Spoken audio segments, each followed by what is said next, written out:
Hello.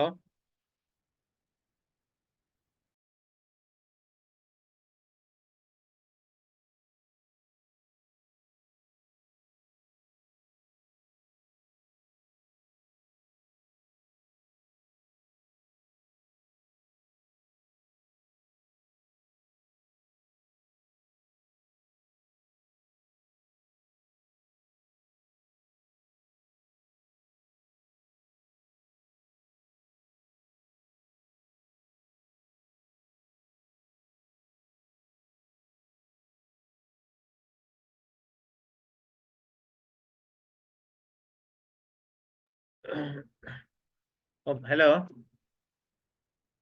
என்ன இந்த connection இப்படி இருக்கு? உங்களுக்கு இப்பதான் வந்துச்சா? கனெக்ஷன் கிடைச்சா? ஆம் சார். மேடம் வெயிட்டிங் ரூம்ல இருந்து இப்பதான் கனெக்ட் பண்ணப்பட்டேன். அது அவங்களோட சிஸ்டத்துல போலதானே அப்ப. அவங்களோட ஜூம்ட என்னமோ இப்ப நான் சரியா திருப்பி மெசேஜ் அனுப்பியிருக்காரு. இப்ப செக் பண்ணுங்கன்னாரு. சரி நான் போவோம் அப்ப விஷயத்துக்கு படிப்பேன். நான் இன்னைக்கு கிளாஸை நிப்பாட்டுவோமான்னு கேட்டேன். இல்லையாம். இப்ப பார்க்கட்டாம்னு சொல்லியிருக்காரு. அப்ப நான் படிப்பேன்.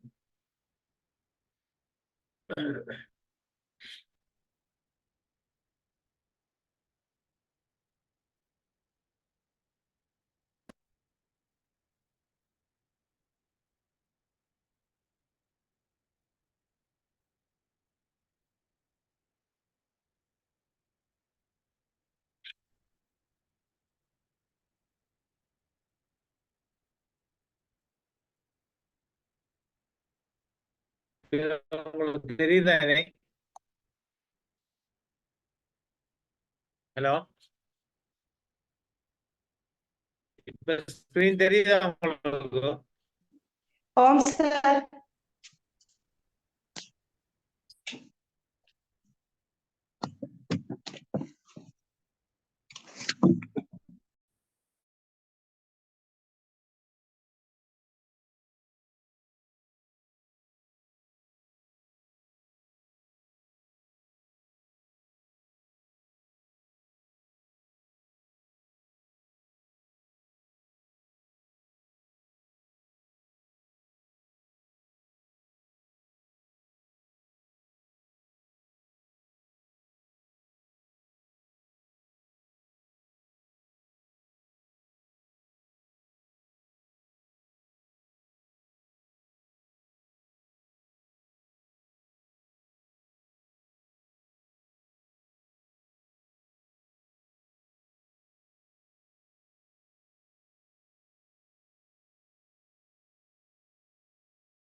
சார்.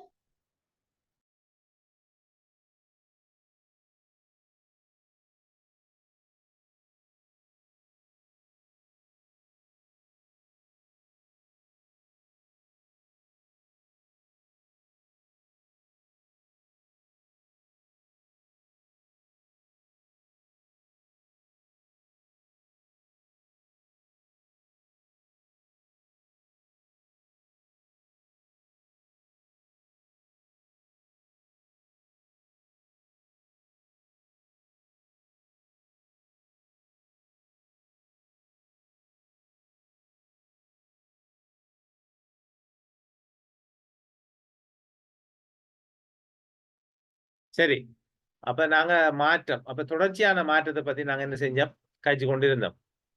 ரைட். அதுக்கு உதாரணமாக வந்து தொழிற்கல்வியில நம்ம நாட்டில் இப்ப இருக்கக்கூடிய நிலைமைகள் என்ன சரியா, அந்த உள்ளாந்த ரீதியான தொடர்ச்சியான மாற்றத்துக்குள்ள நாங்க எங்களை உட்படுத்தி கொள்ளாவிட்டா என்ன செய்யும், நமக்கு மீண்டும் வந்து அந்த உலக தொழிலோடு நாம சேர்ந்து வாழ மாட்டோம். நாம இன்னமும் சும்மா டிகிரியை முடிச்சுட்டு அதை செஞ்சுட்டு ஒன்றும் இல்லாத மாதிரி தான் நிக்க பார்ப்போம்.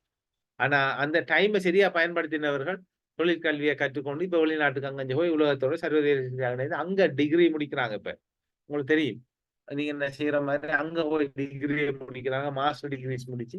அப்ப அவங்களும் கல்வியில இருந்தாலும் சரி, பொருளாதார ரீதியா இருந்தாலும் சரி முன்னேறின ஒரு நிலையில இருக்கிறாங்க. எங்க நாட்டுல இருக்கிற எங்க நாட்டு உதாரணத்துக்கு எடுத்தோம்னா இது மாதிரி எல்லா நாட்டுல இருந்து போறாங்க. அப்ப இதுல என்னன்னு சொல்லி சொன்னா, அந்த மாற்றத்தை நாங்கள் உள்வாங்கி கொள்ளாவிட்டால் நாங்க தோல்வி அடைந்தவர்கள போய் அடுத்தது சடன் திடீர்னு ஏற்படக்கூடிய அந்த பிரச்சனைகள். உதாரணமாக சுனாமி, கொரோனா, இதாலேயும் வந்து என்ன செஞ்சிருக்கு, எங்களுக்குள்ள ஒரு மாற்றம் ஒன்று ஏற்படுத்திருக்கு. என்ன, நம்மள சிஸ்டத்துல கொரோனா வந்த உடனே என்ன நடந்துச்சு, ரைட், ஆன்லைன் ஜூம் கிளாஸுங்கிறது கொரோனா வராட்டி நமக்கு இது வரைக்கும் தெரிஞ்சிருக்குமா, எனக்கு தெரியாது. என்ன, கொரோனா வந்த உடனே இப்ப எல்லாருக்கும் ஜூம் கிளாஸ் தெரியும். ஸ்கூல்ல படிக்கிற பிள்ளையில இருந்து யூனிவர்சிட்டியில இருக்கிறாக்கள், தொழிற்சேராக்கள், டீச்சர்ஸ் எல்லாருக்குமே இப்ப ஜூம் கிளாஸ் அப்படின்னு சொல்லி சொன்னா என்ன எங்களுக்கு தெரியும். அதுல எப்படி செய்யலாம், என்ன செய்யலாங்கிறது தெரியும். அது வாட்ஸ்அப்ல குரூப்புகள் என்ன.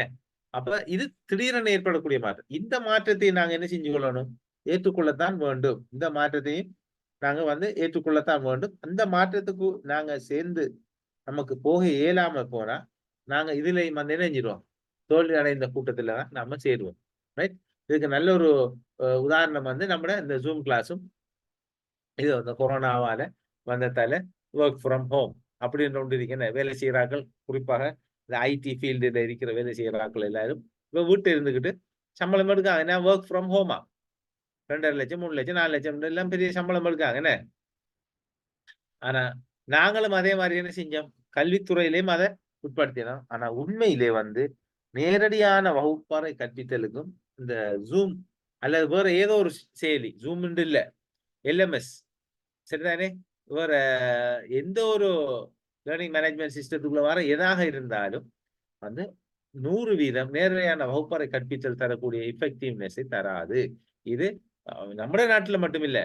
நம்ம நினைக்கலாம் நம்ம நாட்டுல தான் போனை ஜூம் ஆன் பண்ணி பாக்கெட்ல போனை போட்டுவிட்டு நம்ம வேலையை செஞ்சு எடுத்துட்டோம் அப்படின்னு சொல்லி, வெளிநாடுகள்ல இருக்கக்கூடிய பெரிய பெரிய கல்வி ப்ரொஃபஸர்கள் அப்படி ப்ரொஃபசர்ஸ் ஆக்கள் அப்படியான ஆக்களும் கூட என்ன செய்யறாங்க சொல்றாங்க, அவங்களோட அனுபவங்களை சொல்ற நேரம் நேரடியான வகுப்பறை கற்பித்தலை போல் எது இந்த தொழில்நுட்பத்தை பயன்படுத்தி கற்பித்தல் சக்சஸ் ஆக மாட்டாது 100%. ஏனென்றால் ஒரு கம்ப்யூட்டர் ஒரு ஐடி வேலை செய்கிறவர் ஒர்க் ஃப்ரம் ஹோம் செய்யலாம். ரைட். ஏன், அவர் இயந்திரங்களுடனும் ஃபைல்களுடனும் என்ன உயிரற்ற பொருட்களுடனும் வந்து தொடர்பட்ட ஒருவர். ஆனா ஆசிரியர்களாகிய நாங்க வந்து எப்படி மனிதனுடைய உயிருள்ள மனிதர்களுடன் தொடர்படக்கூடிய நாங்கள், மனவெழுச்சிகளுடன் தொடர்படக்கூடிய நாங்கள், விருப்பு வெறுப்புகளுடன் தொடர்படக்கூடிய நாங்கள், என்ன ஆற்றல், ஆளுமை, சுய கௌரவம், நோய், ஓய்வு, விருப்பம், வெறுப்பு, இப்படி எத்தனையோ விடயங்களோட தொடர்படக்கூடிய நாங்கள் எங்கட தொழில. அப்ப ஒரு இயந்திரத்தோட செய்யறதுக்கும் நம் மனிதனுடைய உணர்வுகளோடு இதை செய்யறதும் வித்தியாசம். 100% செய்ய இயலாது. ரைட், 100%. ஆனா நாங்களும் எங்கட நாட்டுல கொடுத்தோம். எங்களோட கொலிஜிலையும் ஒரு பேட்சுக்கு நான் நினைக்கிறேன் 2017-19 பேட்ச் நினைக்கிறேன்.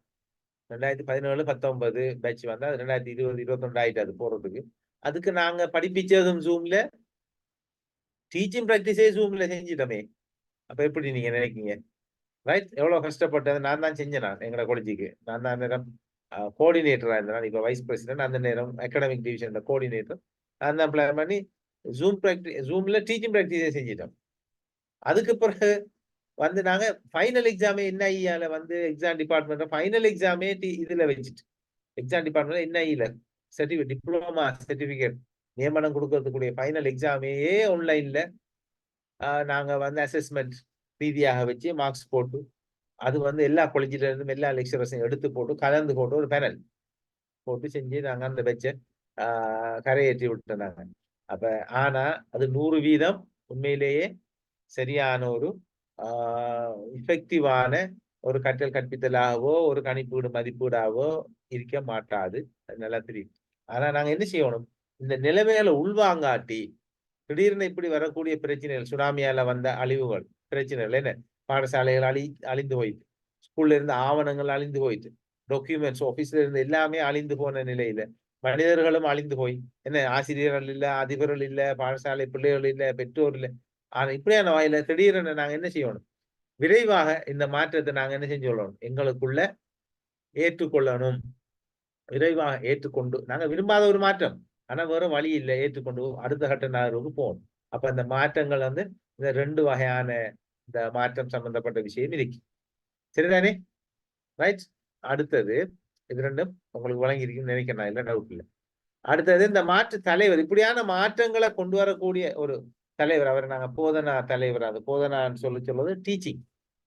சரிதானே? போதனாங்கிறது டீச்சிங். இப்போ போதனா வைத்தியசாலைன்னு சொல்லுவோம், டீச்சிங் ஹாஸ்பிட்டல்.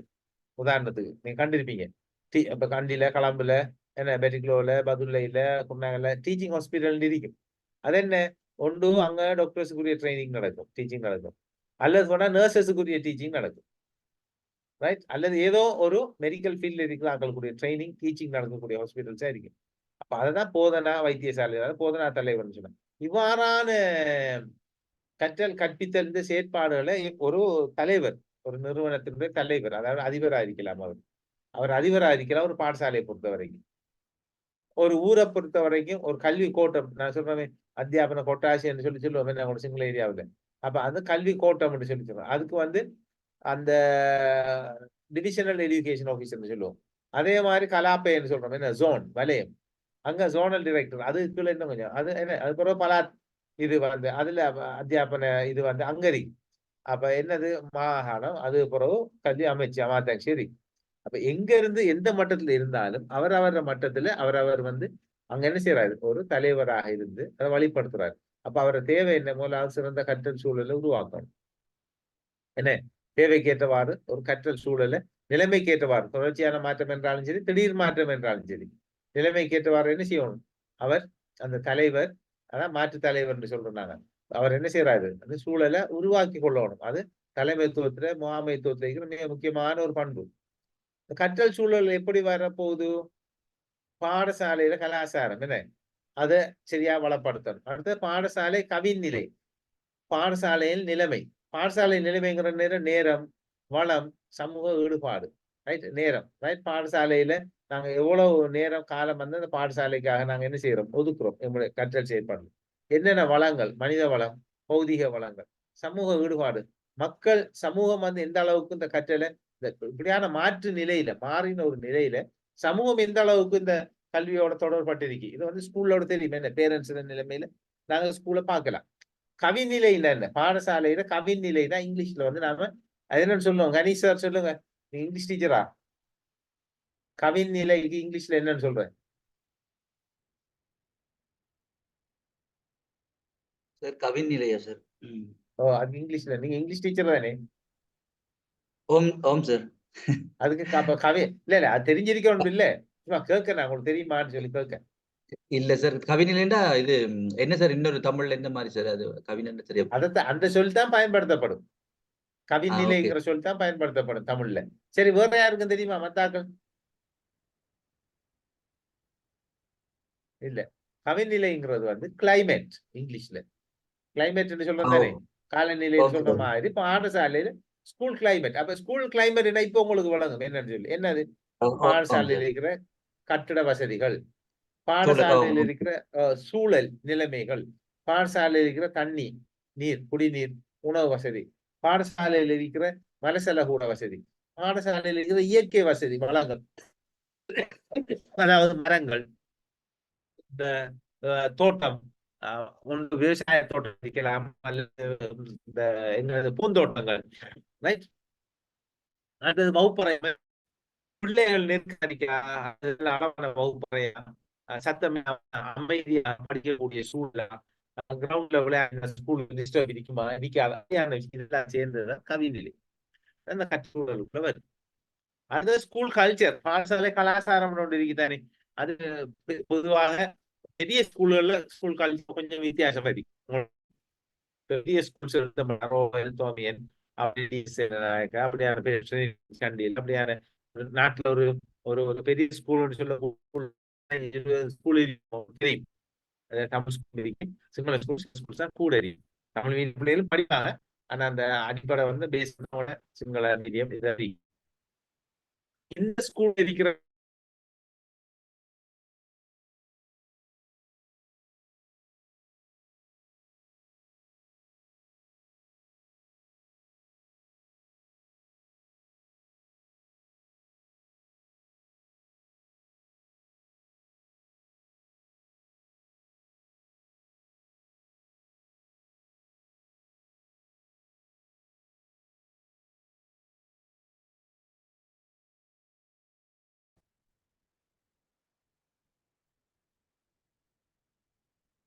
அப்படித்தானே.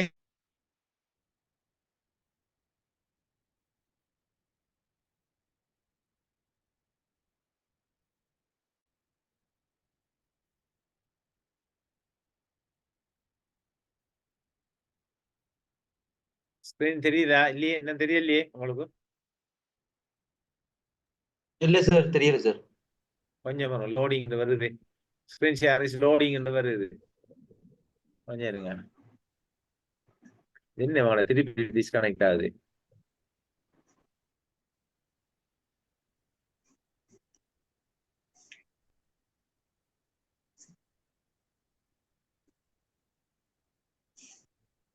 தெரியுதா ரிசானா டீச்சர்?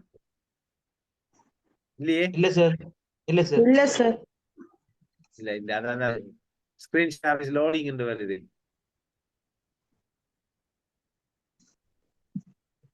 ஃபுல்லா க்ளோஸ் பண்ணி போட்டு ஸ்கிரீன் ஷேரிங் எடுப்போம். ஓகே, திருப்பி இருப்போம் ஸ்கிரீன். இதுக்கு போய் எடுப்போமே பேஸ்ல போய்.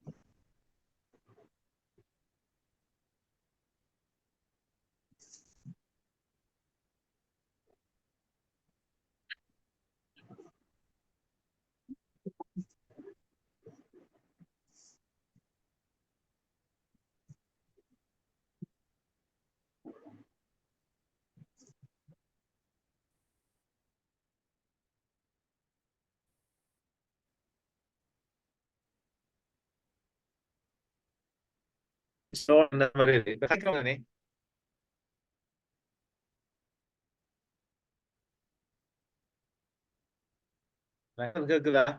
ஹலோ சார், கதைக்கிறது கேக்குதானே? ஓம் சார், கேக்குது சார். விட்டு விட்டு தான் விட்டு விட்டு தான் சார் கேக்குது. சவுண்ட் விட்டு விட்டு தான் சார் வருது. ஷேர் இண்டு வருது, இன்னும் ஷேர் ஆக இல்ல. அதான் லோடிங் தான் வருது.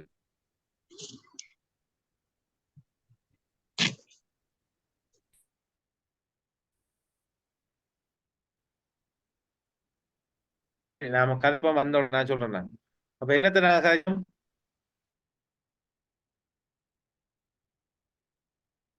ஸ்கூல் கல்ச்சர், கவின் கலையை பத்தி, பாடசாலை கவின் நிலை, பாடசாலை கலாச்சாரம் இல்ல கவின் நிலையை பத்தி.